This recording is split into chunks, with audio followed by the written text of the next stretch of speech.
মানিককে কিছু বলার সুযোগ না দিয়ে অনু এক প্রকার দৌড়েই বেরিয়ে গেল কোচিং থেকে। মানিক অনুকে পেছন থেকে অনেকবার ডাকলো, কিন্তু অনু তাকালো না। তাই মানিকও ব্যাগ নিয়ে দৌড়ে গেল অনুর পেছনে। মানিক কোচিং থেকে বের হয়ে আশেপাশে তাকাতেই দেখলো অনু ওর গাড়িতে উঠেছে। মানিক আবারও ডাকলো অনুকে, কিন্তু অনু ওর দিকে তাকালো না, উল্টো তাড়াতাড়ি করে গাড়িতে বসে চলে গেল। মানিক ভ্রু কুচকে তাকালো অনুর যাওয়ার দিকে। পরবর্তী মুহূর্তেই ওর ঠোঁটে বড় হাসির রেখা ফুটে উঠল। নীলা রেস্টুরেন্টে বসে ওর কিছু ফ্রেন্ডের সাথে আড্ডা দিচ্ছে। তখনই নীল আর নীলের কিছু বন্ধুরা ঢুকলো রেস্টুরেন্টে। নীলা কথার মাঝখানে খেয়াল করলো ওদের। পরক্ষণে ও ভয়ে এক ঢোক গেল আর তাড়াতাড়ি টেবিলের নিচে বসে পড়লো। নীলার বাকি বান্ধবীরাও অবাক নীলার কার্যক্রমে। নীলাকে ওর বান্ধবী লিসা কিছু বলতে গেলে নীলা ঠোঁটে আঙুল দিয়ে লিসাকে চুপ করতে বলে। নীলরা ঠিকই নীলাদের পাশে টেবিলেই বসে পড়ল। নীল পাশে টেবিলের দিকে তাকিয়ে ভ্রু কুচকে ফেললো, কারণ ওই টেবিলের সব মেয়েরাই ওদের দিকে তাকিয়ে আছে। নীলের বন্ধুদের মধ্যেই সাগর বলে উঠল, কি ভাই, পাশের টেবিলে কি দেখছিস? কাউকে পছন্দ হলো নাকি? মানমে লাড্ডু ফুটা লুসু ছেলে জানি কোথাকার। তুই নীলকে ভালোবাসিস? আমার হাতের কি অবস্থা করেছে ওই মেয়েটা দেখ। দেখে শুনে বাইক চালাতে পারিস না তুই? কে ছিল মেয়েটা? আরে একটা বাচাল মেয়ে ছিল, বোধহয় হাফ মেন্টালও ছিল। ওই ওই, কি বললেন আপনি? একটা মেয়েলি কণ্ঠ শুনে সবাই নীলার দিকে তাকালো। নীলা? তুমি? আমি বাচ্চাল? আজ্ঞে না। আমি হাফ মেন্টাল? জি। শালার ঘরের শালা, তুই বাচাল তো 14 গোষ্ঠীর ফ্রেন্ড সার্কেল সবাই বাচাল। তুই হাফ মেন্টাল, তো 14 গোষ্ঠীর ফ্রেন্ড সার্কেল হাফ মেন্টাল। এই কি বললে তুমি? তোমার সাহস তো কম না। তুই আমার সাহসে দেখেছিস কি? হুম হুম, একদম তুই তোকারি করবেন না। 100 বার করব। তুই বলার কে? হ্যাঁ, আর তোকে তো গাড়ি দিয়ে উষ্টা মেরেছি জাস্ট। এখন তো মন চাইছে তোর ওপর দিয়েই গাড়িটা উঠিয়ে দেই। এই মেয়ে, তুমি যে মেন্টাল প্লাস একজন খুনি, তোমার বাবা মা কি সেটা জানে? কি? আমি খুনি? ওই, আমি কি তোরে খুন করেছি, নাকি যে আমাকে তুই খুনি বললি? Shut up! নীলের চিৎকার শুনে সবাই চুপ হয়ে গেল। পরিবেশটা সুন্দর না? কোনো হইচই আছে? এই নীলা, চুপ। তুমি চুপ করো। আগে বলো, তুমি সিদ্ধার্থের বাইকে তোমার গাড়ি দিয়ে ধাক্কা দিয়েছো কেন? আমি কি ইচ্ছে করে দিয়েছি নাকি? তাহলে? অবশ্যই তুমি ইচ্ছে করে দিয়েছো। তোরে বলছে। সিদ্ধার্থ, চুপ থাক তুই। নীলা, কি? ধাক্কা কি ভুলবশত লেগেছিল? হ্যাঁ। ও আচ্ছা, ঠিক আছে, তুমি যাও। সেটা তুমি না বললেও যাব। নীলা ওর ফ্রেন্ডদের সাথে চলে গেল। নীল ওখানে বড় করে একটা শ্বাস ফেলল। শালা, তুই এমন একটা মেন্টালকে ভালোবাসলি কেমনে? আল্লাহ জানে। তোর লাইফ তেজপাতা ছাড়া আর কিছু হবে না। আল্লাহ ভরসা। ওরা সবাই বসে কথা বলতে লাগলো। এদিকে মিহু বড়সড় একটা আরামের ঘুম দিয়ে উঠল। উঠে ওয়াশরুম থেকে ফ্রেশ হয়ে আসলো। ঘুমটা ওর বেশ ভালোই হয়েছে, কিন্তু মনটা এখনও খারাপ। কারণ হলো মেঘ। মিহু বুঝতে পারছে না ওর কী করা উচিত। ও ভীষণ কনফিউজ। হঠাৎ ফোনে মেসেজ টিউন বেজে উঠল। ও ফোনটা হাতে নিয়ে মেসেজ চেক করে কেটে দিল। আজকে একটু পরে মেঘের এঙ্গেজমেন্ট, আর তারই ইনভিটেশন এসেছে ওর কাছে। ও কাঁদতে কাঁদতে ওর বাপের কাছে চলে গেল। মিস্টার রায়জাদা অফিসের সামনেই এসে মিহু চোখের পানি মুছে দিল। তারপর সোজা ওর বাপের অফিসে ঢুকে পড়ল। মিস্টার রায়জাদা পেয়ে মিহুকে দেখে দৌড়ে এলো। আরে ছোট ম্যাম, আপনি বাপি কোথায়? কনফারেন্স রুমে মিটিং এ আছেন। আচ্ছা। মিহু সেদিকে যেতে গেলে ওর বাপের বিয়ে মিহুকে আটকে দেয়। মিহু রাগে চোখে তাকায় বিয়ের দিকে। কি হলো? স্যার এখন কাউকে ভেতরে যেতে অ্যালাউ করতে না বলেছে। আমাকে আপনার কাউকে মনে হয়? না ম্যাম, ঠিক তা না। নিজের চাকরি বাঁচাতে চাইলে আমার সামনে থেকে সরে যান। সরি ম্যাম, আর এমন ভুল হবে না। মিহু সোজা কনফারেন্স রুমে ঢুকে গেল। কনফারেন্স রুমে সবাই মিহুর দিকে তাকালো।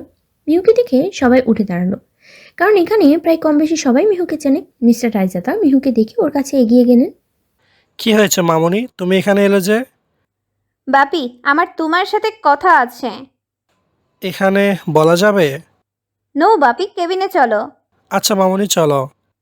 হুম। সরি গাইস, আজকের মিটিংটা আর করা হবে না। আমি মিটিংয়ের ডেট পরে জানিয়ে দেবো সবাইকে। মিহু আর ওর বাপি কেবিনে চলে গেল। বাপি চেয়ারে যেয়ে মিহু 2 পা উঠিয়ে বসে পড়ল। কি হয়েছে আমার মামুনির? বাপি মেঘ। মিহু ঠোঁট উল্টিয়ে ফেলল। ওর চোখে পানি জমে গিয়েছে। মামুনি, তোমার চোখে পানি কেন? বাপি মেঘের আজকে এঙ্গেজমেন্ট। হ্যাঁ মামুনি, আমি জানি তো। ইরফান চৌধুরী ইনভাইটেশন পাঠিয়েছে। বাপি আমি মেঘকে ভালোবাসি।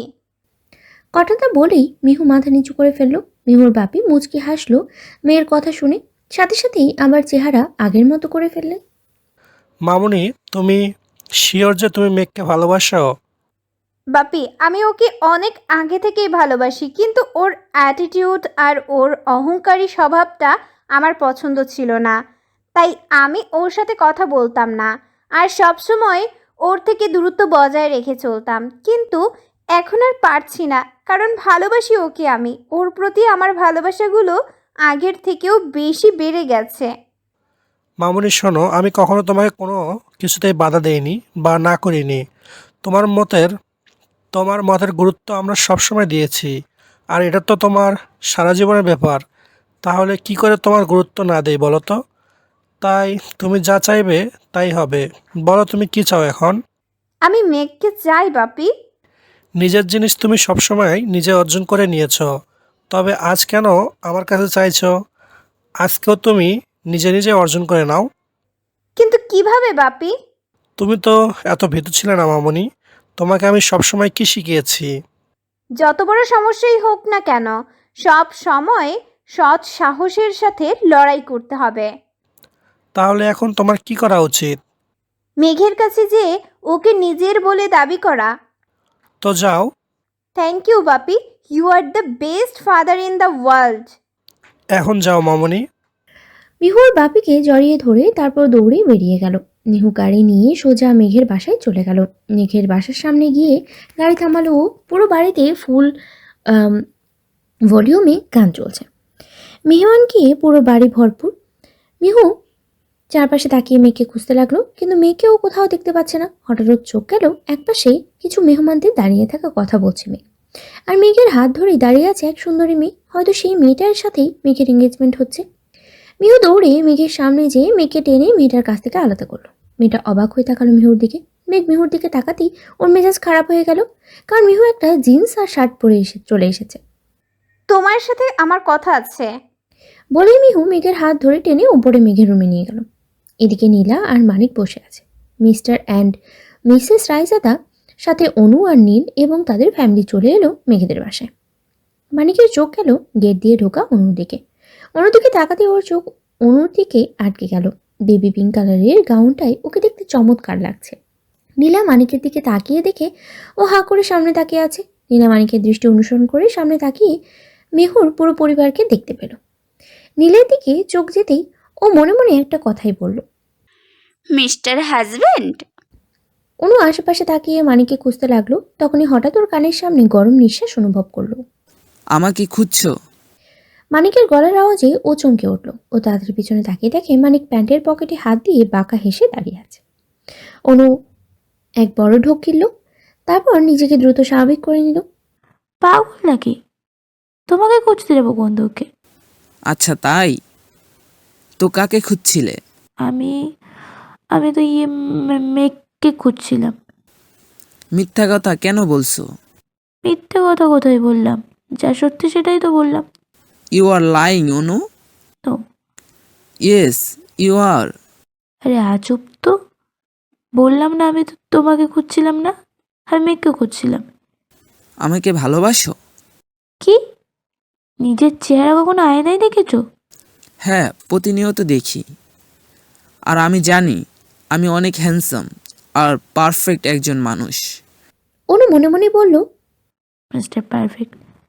আমার ঢোল তো আমাকেই পেটাতে হবে, অন্য কেউ এসে তো আর আমার ঢোল পিটিয়ে দিয়ে যাবে না, তাই না? Now tell me, do you love me or not? Of course not. তাহলে সাইমার সামনে বললে যে? তখন তো ভুলে মুখ ফসকে বেরিয়ে গিয়েছিল। সত্যি কথা, সব মুখ ফসকেই বের হয়। অনু মানিকের সাথে কথায় পারছে না দেখে অস্বীকার করে নিল সত্যিটা। হ্যাঁ ভালোবাসি, তো কী হয়েছে? কী করবে তুমি? মাথা মোটা একটা, সবার ভালোবাসা বোঝো, খালি আমার ভালোবাসাটাই বুঝলে না। ঢ্যাঁড়স জানে কোথাকার। I love you too. বলেই মানিক অনুকে জড়িয়ে ধরল। অনু থম মেরে দাঁড়িয়ে আছে। ও বুঝতে পারলো না ওর সাথে কি হলো এই মাত্র। মানিক ওকে একটু জোরে জড়িয়ে ধরতে ও চিল্লিয়ে উঠল। ছাড়ো। মানিক অনুর চিৎকার শুনেই অনুকে ছেড়ে দিল। কি হয়েছে, কি হয়েছে? কি বললি তুই একটু আগে? আই লাভ ইউ টু বলছি তো। শালা তুই আমারে ভালোবাসার অথচ বলস নাই। তুই আমারে দিয়ে প্রপোজ করাইছিস, তোর সাহস তো কম না। আবার কস আই লাভ ইউ টু। তোর আই লাভ ইউ টু এর 14 কুষ্টি কিলে। আরে আরে অনু থামো, কুল কুল, মাথা ঠান্ডা করো। এত হট হয়ে কি করবে বলো? কি কইলি তুই? আজাইরা ফাপড় মারার আর জায়গা পাস না, তাই না? এই মেয়ের সাথে সারা জীবন থাকবো কি করে আমি? চলতে থাকুক ওদের খুনসুটি ভালোবাসা এভাবেই। নীলা নীলার দিকে সেই কখন থেকেই তাকিয়ে আছে, কিন্তু নীলা ওকে উপেক্ষা করে অন্য একটা ছেলের সাথে হেসে কথা বলছে দেখে নীলের গা জ্বলে যাচ্ছে রাগে। ভালোবাসি আমি, আর তার ভিতর ভাগ বসাচ্ছে অন্য কেউ? না, কখনো এটা হতে দেওয়া যায় না। নীলা শুধু আমার, ভালোবাসি আমি নীলাকে।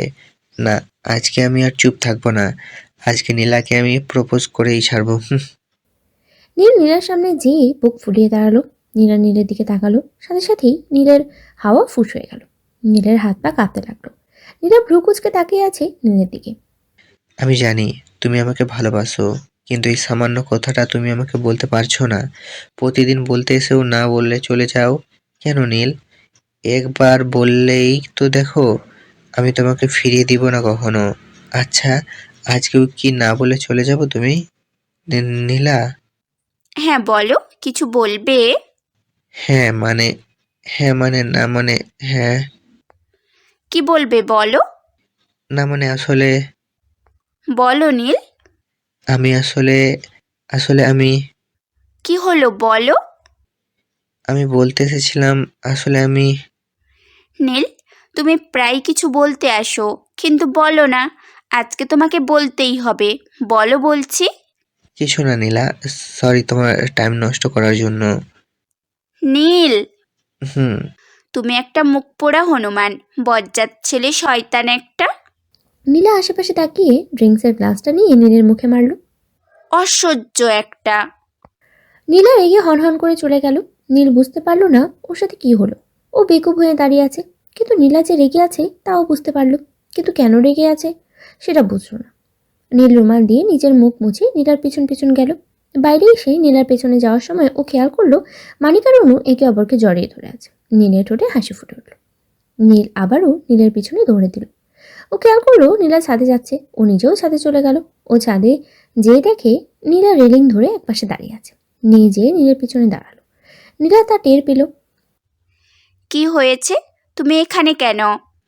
না, আসলে তুমি এভাবে রেগে চলে আসলে তো, তাই আর কি দেখতে এসেছিলাম। সুসাইড করব না, তাই টেনশন করতে হবে না। যাও এখন এখান থেকে। আচ্ছা, আমার দোষটা কি সেটা বলবে? ওই শয়তান, তুই জানোস না তোর দোষ কি? হুম হুম, প্রতিদিন ভালোবাসি কথাটা বলতে এসে চলে যাস, এটা তোর দোষ। প্রতিটা নিয়ত আমাকে অপেক্ষা করাইছোস তোর মুখ থেকে ভালোবাসি কথাটা শোনার জন্য, কিন্তু এখনো শুনলাম না। এটা তোর দোষ। আজকে এই মুহূর্তে যদি ভালোবাসি কথাটা না বলেছিস না, তাহলে তোকে এই ছাদ থেকে না ধাক্কা মেরে নিচে ফেলে দিব।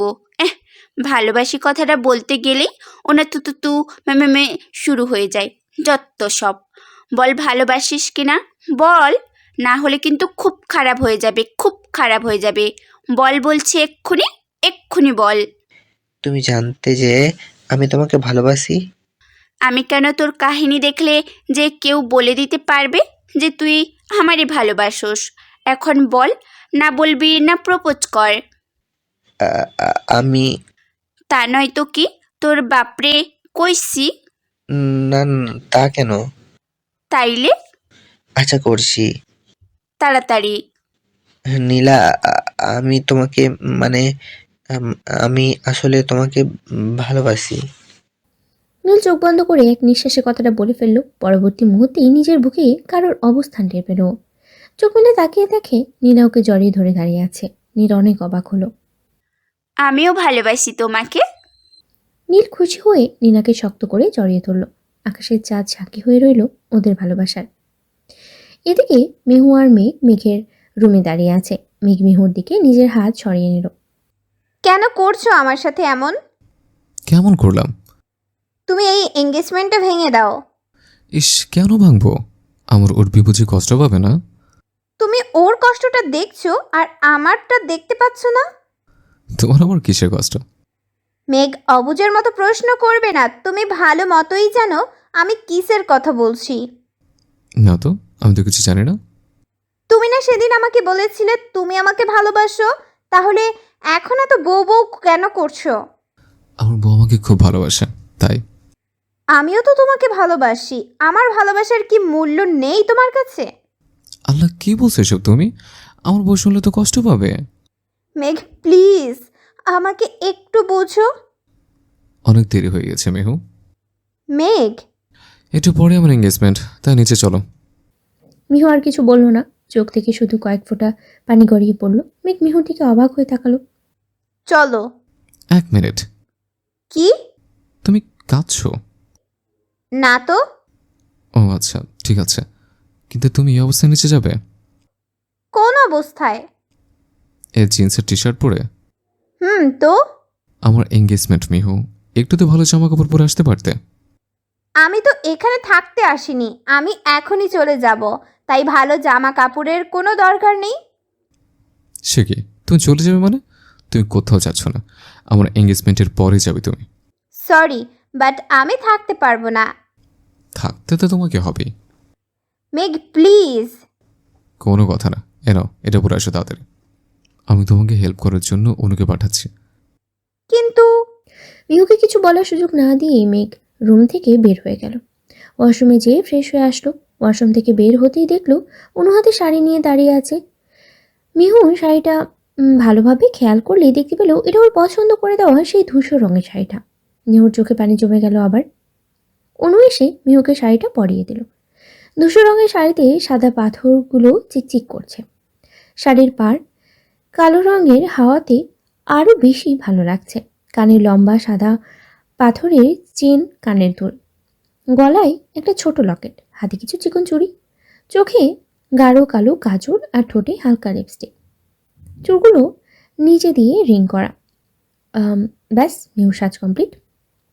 আমাকে সাজানোর মানে কি অনু? মেঘ বলল তাই। মিহু আর কোনো কথা বলল না।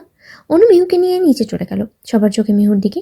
মিহুর মাম্মাম এই প্রথম মিহুকে শাড়িতে দেখে বেশ অবাকই হলেন, কিন্তু মেয়েকে দেখতে যে ভারী মিষ্টি লাগছে তার কিছু বললেন না। মেয়ের সামনে যেয়ে মেয়ের মাথায় চুমু দিলেন উনি। মিহুর বাপি মিহুর কাছে আসতেই মিহু মাথা নাড়িয়ে না ইশারা করলো। বাপি বুঝতে পারলেন মেঘ এখনো মিহুকে কিছুই জানায়নি, তাও উনি কিছু বললেন না। মেঘ নেশাগ্রস্ত চাহনি মেলে তাকিয়ে আছে মিহুর দিকে। মিহুর দৃষ্টিও মেঘের দিকে স্থির হয়ে আছে। হঠাৎ নীলা এঙ্গেজমেন্টের অ্যানাউন্সমেন্ট করতেই মেঘ মিহুর দিকে এগিয়ে এলো। মিহু মাথা নিচু করে দাঁড়িয়ে আছে। মেঘ মিহুর দিকে এসে নিজের হাত বাড়িয়ে দিল। মিহুর সাথে সাথেই মাথা উঁচু করে মেঘের দিকে তাকালো। মেঘ মুচকি হেসে দিল। মিহু প্রশ্নবোধক চাহনি মেলে তাকিয়ে আছে। মেঘ মিহুর সামনে হাঁটু গেড়ে বসে পড়ল। মিহু অবাক হয়ে তাকিয়ে আছে ওর দিকে। সেই প্রথম দিন থেকেই তোমাকে ভালোবাসি, এতটা ভালোবাসি যা বলে বোঝানো সম্ভব না। কিন্তু এর মাঝে আমার ইগো আর অ্যাটিটিউড এত বেশি ছিল যে তোমার থেকে নিজেকে সবসময় দূরে সরে রাখার চেষ্টা করেছে, কিন্তু পারিনি নিজেকে তোমার ভালোবাসার চাল থেকে সরাতে। তুমি আমাকে পছন্দ করতে আমি জানতাম, কিন্তু কখনো বোঝার সুযোগ দেয়নি। তুমি আমাকে আড়ালে মিস্টার ক্রাশ বলতে, তাও জানি। এতটা কীভাবে ভালোবেসে ফেললাম আমি জানি না, শুধু এটাই জানি আমি তোমাকে ভালোবাসি। আজকে আমি তোমাকে জিজ্ঞেস করতে চাই, তুমিও কি আমাকে ভালোবাসো? মিহু অবাকে চূড়ান্ত পর্যায়ে চলে গেল। মিহু মেঘের প্রশ্নের উত্তরে মাথা নাড়িয়ে হ্যাঁ বলল। Will you marry me Mihu? একটা রিং এগিয়ে দিয়ে জিজ্ঞেস করলো মেঘ। মিহু মুখে হাত দিয়ে ওর চোখে খুশির জল চিকচিক করছে। মিহু আর এক মুহূর্ত দেরি না করলো না জবাব দিতে। Yes I will. মেঘ মিহুর বাম হাতের অনামিকা আঙ্গুলি রিং পরিয়ে দিল। মেঘ উঠে দাঁড়াতেই মিহু মেঘকে সবার সামনে শক্ত করে জড়িয়ে ধরলো। মেঘ আলতো করে চুমু দিল মিহুর মাথায়। মেঘ মিহুর কানে ফিসফিস করে বলল, মিহু সবাই কিন্তু দেখছে। প্রায় সাথে সাথেই মিহু মেঘকে ছেড়ে দিল। মিহুর দিকে অনু একটা রিংয়ের বক্স এগিয়ে দিল। কি করব? আরে গাধি, মেঘকে রিংটা পরিয়ে দে। ওকে। মিহু মেঘকে রিংটা পরিয়ে দিল। সবাই হাততালি দিয়ে উঠল। কেমন লাগলো সারপ্রাইজটা? খুব খুব খুব ভালো। এই ওয়েট, তার মানে এঙ্গেজমেন্টটা আমার সাথেই হচ্ছিল? ইয়েস। কি? তোমাকে আমি পরে দেখে নেব শয়তান ছেলে। আর বাপি মাম্মাম, তোমরাও আমাকে বলনি কেন? মেঘ না করছিল মামনি। ওকে তো আমি দেখে নিব, করব না বিয়ে ওকে আমি। আর খুব ভালো, সবাই দেখি ওর কথায় নাচানাচি করেছ। মানে মোট কথা হলো সবাই সব কিছু জানতে, শুধু আমি কিছু জানতাম না, তাই তো? আরে মিহু, আমি তো তোমাকে সারপ্রাইজ দেওয়ার জন্য বলতে মানা করেছিলাম। তোমার সারপ্রাইজের 14 গোষ্ঠীর তুষ্টি, করব না তোকে বিয়ে আমি, বান্দর ছেলে জানি কোথাকার। থাক তুই তোর সারপ্রাইজ নিয়ে, বজ্জাত পোলা। মিহু রেগে পুরো বম হয়ে আছে। মেঘ তো দেখি অসহায় চেহারা বানিয়ে রেখেছে। মিহু রেগে মেঘের সাথে কথা বলাই বন্ধ করে দিল। মেঘ সেই তখন থেকে মিহুর পেছন পেছন ঘুরছে আর সরি বলছে, কিন্তু কোনো লাভ হচ্ছে না। মেঘ এখন নিজের কপাল নিজেই চাপড়াচ্ছে। কেন যে মিহুকে সারপ্রাইজ দিতে গেল আল্লাহ জানে। এখন তো তার ফল ভোগ করছে। মিহু মেঘের কোনো কথা শুনছে না বলেই মেঘ মিহুর হাত ধরে টেনে ওর রুমে নিয়ে গেল। আরে ছাড়ো বলছি, তুমি আমাকে টাচ করবে না। আমার সম্পত্তিতে আমি হাত দিব না থেকে অন্য কেউ দিবে? এই, আমি সম্পত্তি? আয়না তো আমার বেটার হাফ তুমি। হ্যাঁ, দূরে গিয়ে মুড়ি খাও। নিজ হাতে খাইয়ে দিলে আমি খেতে রাজি আছি। এ শখ কত, সরো সামনে থেকে। কেন সরব? বলেই মেঘ মিহুর মুখে ফু দিল আর নিজের মুখটা আরও মিহুর সামনে এগিয়ে নিল। মেঘ প্লিজ সরো। কেন? এমনি। না, এমনি এমনি তো ছাড়া যাবে না। বলো কেন সরব, না হলে ছাড়বো না। আমার কেমন যেন ফিল হচ্ছে, তাই বলছি সরো। কেমন ফিল হচ্ছে? ধ্যাৎ ছাড়ো তো। মেঘ মিহুর ঠোঁটের দিকে তাকিয়ে আবার মিহুর চোখের দিকে তাকালো। Mihu, hmm. May I kiss you? Mihu দু চোখ বড় করে তাকালো। মুহূর্তেই দু চোখ চেপে বন্ধ করে ফেললো মেঘের ঠোঁটের ছোঁয়া পেয়ে। কিছু সময় পর মেঘ মিহুকে ছেড়ে দেওয়ার সাথে সাথেই মিহু মেঘকে শক্ত করে জড়িয়ে ধরলো। মেঘও মুচকে হেসে জড়িয়ে ধরলো মিহুকে। পার্টি শেষে মিহু মেঘদের বাসায় ছাদের দোলনায় বসে আছে। পেছন থেকে মেঘ মিহুকে জড়িয়ে ধরে বসে আছে। দুজনে বসে আকাশের তারা দেখছে আর কথা বলছে। মিহু আজ অনেক খুশি ও মেঘকে নিজের জীবনে পেয়েছে বলে। মেঘ মিহুর চুলের ভিতরে মুখ গুজে বসে আছে। একটা কবিতা শোনাবে? কবিতা? হুম। আচ্ছা। তুমি আমার নীল আকাশ, আমি তোমার তারা, সব দুঃখ হাসি দিয়ে জীবন মোদের ভরা, আধার কালো আকাশ কোণে তুমি আমার উষা, হৃদয়ের মাঝে আছো তুমি আমার ভালোবাসা।